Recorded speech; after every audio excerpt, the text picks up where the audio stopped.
বিপ্লবের পথ বেয়ে পরিবর্তনের ঢেউ এসে লাগলো বাংলাদেশের তীরে। ক্ষমতার মসনদ কেঁপে উঠল, সেই সাথে উঠে এলো নতুন এক নাম, মাহফুজ আব্দুল্লাহ।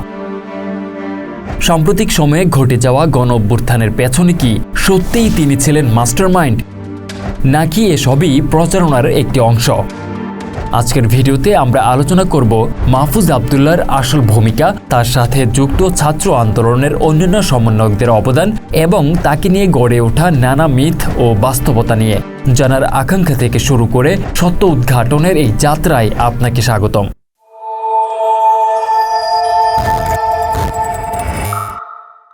বাংলাদেশের অন্তর্বর্তীকালীন সরকারের প্রধান উপদেষ্টা ডক্টর ইউনূসের বিশেষ সহকারী হিসেবে নিয়োগ পেয়েছেন মাহফুজ আব্দুল্লাহ।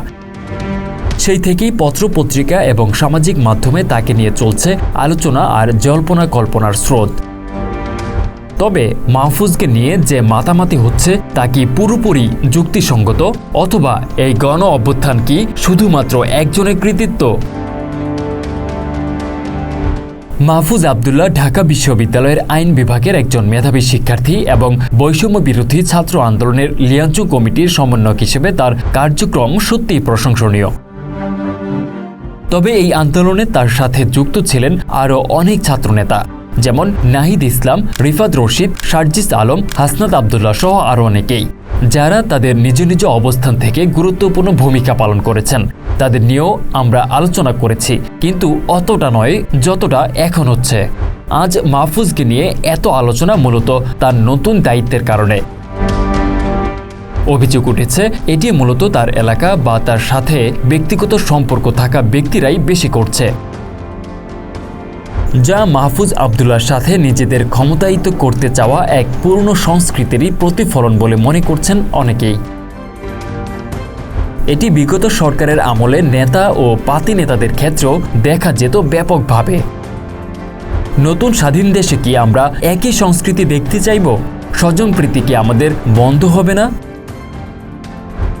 আমরা যদি একটু ইতিহাসের দিকে তাকাই, তাহলে দেখতে পাব মুক্তিযুদ্ধের সময় শেখ মুজিবুর রহমান ছিলেন অন্যতম প্রধান নেতা।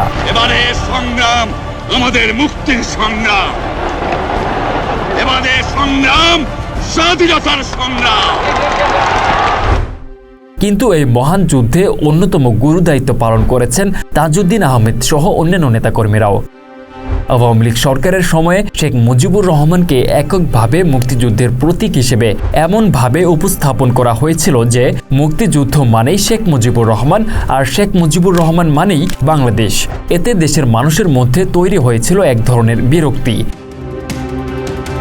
ফলে তার স্বজন এবং তেলবাজদের কারণেই জুলাইয়ের গণ অভ্যুত্থানের পর শেখ মুজিবুর রহমানের মূর্তিটাই প্রথমে ভেঙে ফেলা হয়েছিল। আজ একই রকমের প্রচেষ্টা আমরা দেখতে পাচ্ছি, যেখানে মাহফুজ রহমানকে গণ অভ্যুত্থানের মাস্টারমাইন্ড হিসেবে উপস্থাপন করার চেষ্টা করা হচ্ছে। সেই সাথে ছোট করা হচ্ছে জুলাইয়ের গণ অভ্যুত্থানে গুরুত্বপূর্ণ ভূমিকা রাখা অসংখ্য নেতাকর্মীদের। আরেকটি বিষয়ে আমাদের নজর দিতে হবে, তা হলো আমাদের স্বজনপ্রীতি এবং দাবিদারি মনোভাব।